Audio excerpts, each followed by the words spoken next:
কানাইকে যে তুই কোর্টে যাবি না, বলছে না কোর্টে যেতে পারবো না, আমার মায়ের আদেশ না নিয়ে আমি কোর্টে যেতে পারবো না। বলে কেন? তুই ছিলিস বলে আমরা একদিন ঘরের মধ্যে অন্য পেয়েছিলাম, তুই ছিলিস বলে একদিন ওই কালীগঞ্জের জল পান করে যেতে আমাদের প্রাণ দিয়েছিল, বাঁচিয়েছিলিস। কোনোদিন কাকাসুর, কোনোদিন হকাসুর, কতই না অসুরকে বধ করিস, সেই দিন পুতনাকে বধ করেছিলিস। এ তো হলো আমাদের নিজের কথা, বাচ্চি আর অন্তর্তত্ত্ব কি জানিস? তোর সঙ্গে সারাদিন আমরা খেলা করি, ঘরে গিয়ে যখন মায়ের কোলে বসে মায়ের পাশে আমরা শুয়ে থাকি, বিছানার উপরে যাই, তখন কি হয় জানিস? তোকে ছাড়া মায়ের কোলে যদি শুয়ে থাকি, তোকে ছাড়া মায়ের কোলে যদি শুয়ে থাকি, তোকে ছাড়া মায়ের কোলে যদি শুয়ে থাকি, আর তোকে ছাড়া মায়ের কোলে যদি শুয়ে থাকি,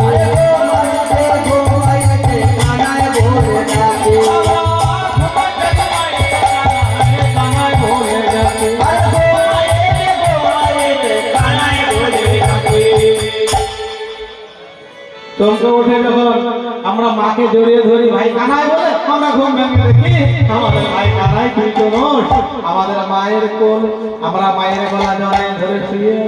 তাই বলি যাবি কি না যাবি সত্য করে বলে দে। তখন আমার কানাই বলছে, ভাই রে কি করে বই ওরে শ্রীরাম বলো কি, চূড়া বাঁধিল মায়ে আমি বসে রয়েছি। সেই সত্যযুগ থেকে ভালা মায়ের কাছে আমি কথা দিয়েছি। বলে কি কথা জানিস তো? এটা আর বলার নয়। ওই ধরামা নিজের পায়ে ধরতে যখন আমাকে সেবা দিয়েছিল, আমি সেবায় সন্তুষ্ট হয়েছিলাম। সেই দিন ধরামাকে বললাম, মা তোমার কালের বাসন। সেদিন মা আমাকে বললো, বাবা সে জন্মে আমার কোলে কোনো সন্তান নাই, এই জন্মে আমার কোলে কোনো সন্তান নাই, তাই কথা দাও বাবা তুমি পরের জন্মে আমার সন্তান হয়ে যাবে, আমার কোলে আসো। ভগবান বলল, ঠিক আছে, আমি তোমার উদরে না এলেও আমি তোমার কোলে আসবো। দেখো যেটাও চেয়েছে সেটাই দিয়েছে, বলছে আমার কোলে আসবি। বলছে ঠিক আছে তোমার কোলে যাবো, তুমি হবে নন্দনী আর আমি হব তোমার নীলমণি, ননী খাবো অঞ্চল ধরিয়া। বেশ, আরেকবার ধরামা বললো, আরেকবার তুমি একবারে তুমি আমার সন্তান হবে কোলে আসবে, আর দ্বিতীয়বার হচ্ছে আমার এমন কোন আশা নাই, তোমার ওই সর্বজ মূর্তিটা আমাকে একবার দর্শন করাও। এইবার সেই সর্বজ মূর্তিটা একবার দর্শন করালো আমার ভগবান। তাকে না ধর্মকে রাম রূপে ধনুধারী, কৃষ্ণ রূপে বাসী,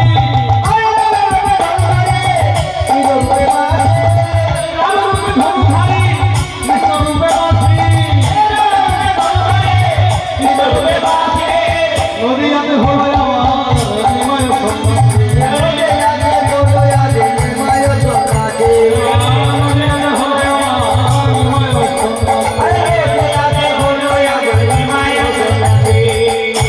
হলো এক হাতে ধনুক, এক রূপে বান, আর কৃষ্ণ রূপে বাঁশি, আর নিমাই রূপে নদীয়াতে কি হলো, এক হাতে বেলকট আর আরেক হাতে কমণ্ডল। সেই সর্বভূত মূর্তিটা দর্শন করা। বেশ, ঠিক আছে, জানিস তো আমি সেই দিন থেকে আমি মায়ের হাতে বাধা করে আছি, মায়ের কথা কথা রাখতে হবে, প্রতিশ্রুতি দিয়েছি, মায়ের আদেশটা আমি দেখতে পারবো, মায়ের আদেশটা আমি দেখতে পারবো। ও বাবা, তাহলে তুই কি ঘুরতে যাবি না? বলে যাবো, আমি না তো বলিনি, তুই চল না সবাই মিলে একবার মায়ের কাছে যাই। সবাই মিলে মায়ের কাছে গিয়ে এবার আদেশ চাইবে, মানে বলে না সবাই মিলে গেলে কোনো বিষয়টা কাজ হয়ে যায়। একটা প্রধান কাছে গেলাম, একটা পঞ্চায়েতের কোনো মেম্বারের কাছে গেলাম, একজন গেলাম, ধুর করে দিল। এবার যখন সবাই জনগণ যায় না, তখন দেখবেন ওই বিলটা পাস হয়ে যায়। তাই রাখার বলো কি করলো, সবাই মিলে আমার মা দশদার কাছে গেল। আরে গেল সবে,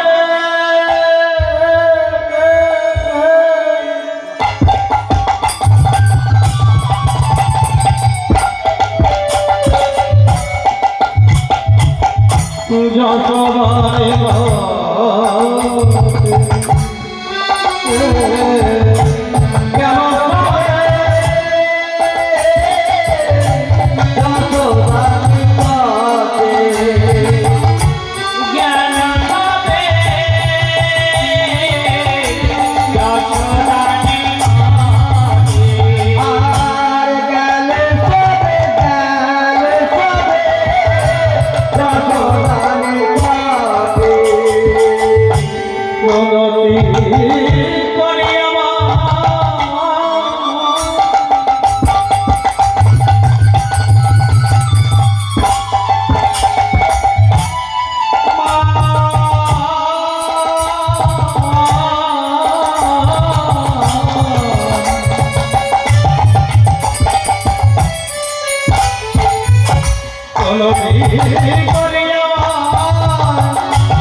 তোমাদের সন্তানকে কেউ যদি চাই দেবে? কেউ কি দেবে? সন্তানকে কেউ যদি ভালোবাসে, মাতৃত্ব প্রেমে যদি বেঁধে ফেলে, তাহলে নিজের সন্তানকে কেউ দেবে না বলে কেউ দেবে না। এমন কোন মা নাই যে দিতে পারে। ওরে বল সন্তান মাকে ছেড়ে চলে যায়, কিন্তু মা কিন্তু কোনোদিন সন্তানকে ছেড়ে যায়। এক সংসারে বড় বড় শাশুড়ি আর বউয়ের মধ্যে, শাশুড়ি আর বউমার মধ্যে কোনোদিন সুখ শান্তি নাই। একদিন ওই ও রণচন্ডী বউ বলতে তার স্বামীকে বলছে, দেখো আমি তোমার ঘরে বাস করবো, তোমার সঙ্গে সংসার করবো, তুমি একটা কাজ করতে পারো কি? তোমার ওই মায়ের যদি কলিজাটা কেটে এনে দিতে পারো তবে আমি তোমার সঙ্গে সংসার করবো, না হলে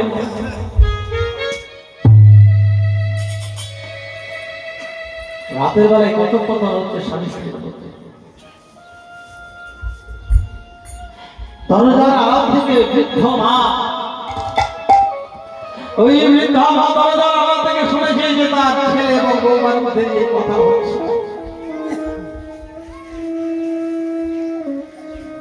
পরের দিন ঘোর রজনী, বউয়ের কথা শুনে সে হতভাগা, মায়ের সন্তান একটা ভুলালে নিয়ে অন্ধকারের মধ্যে সবাই কি না জানিয়ে সবার অজান্তে মায়ের কলিজাটা তুলে এনে বউয়ের হাতে দেবে। গুটি গুটি পায়ে যাচ্ছে, গুটি গুটি পায়ে যখন চলে যাচ্ছে, ধীরে ধীরে চৌকাঠের উপরে ভঙ্গ করে দেখবেন যে যতটুকু সাবধানতা অবলম্বন করে যাওয়ার সময় দেখবেন কোন অসাবধানতা স্বরূপ হুট করে করে শব্দ হয়ে যায়। দরজার মধ্যে চুপি চুপি যেতে যেতে দরজার মধ্যে হঠাৎ পড়ে গেল ওই সন্তান। আর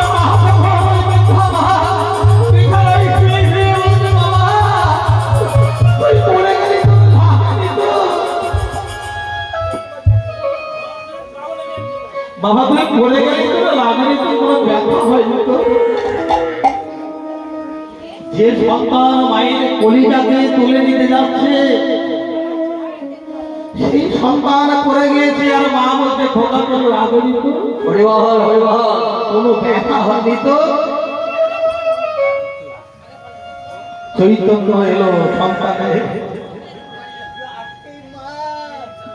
সন্তানের চৈতন্য এলো, সন্তান ফিরে গেল বউয়ের কাছে। বউকে সব বুঝিয়ে বলল, তারা সংশোধন করে মায়ের মহিমা, মা কোনদিন সন্তানকে ছেড়ে দিতে পারবে না। মা রসনা বলছে, আমার সাথে নয় পাত নয় ঘরে ক্ষীরতে কোলে সাগরে তোরা পেয়েছি আমি জয়ার বিল্ল দলে, সে যে আমার সাত রাজার সাত রাজা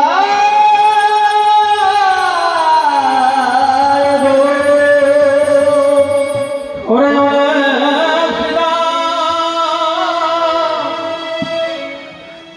আমি আমার গোপালকে কোল ছাড়া করবো না, দণ্ডে 10 বার নবনীতে খাই, আর আমি 10 বার তার বদনে নবনী তুলে দিই। সারাদিন আগে গোটে যদি যাই, সারাদিন আগে আমি তাকে দেখতে পাবো, আমি কেমন করে দেখবো? তাছাড়া কি জানিস, ওরে জাদু আমার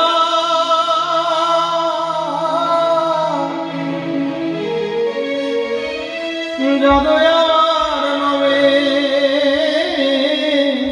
নরাগা। দেখো এই যে সুরগুলো, সুরগুলো কিন্তু হৃদয়কে দাঁড়িয়ে দেয়, তাই নাকি? এই যে ভাব কি করে আসবে? এই সুরের মাধ্যমে ভাব আসবে। এখানে এই যে সুর, যেটা মহাদেব সুর, এগুলো না দিয়ে যদি বলি যতই আমার নবে নরাগা, যতই আমার নবে নরাগা, হবে কি? হবে না। আমার গুরুদেব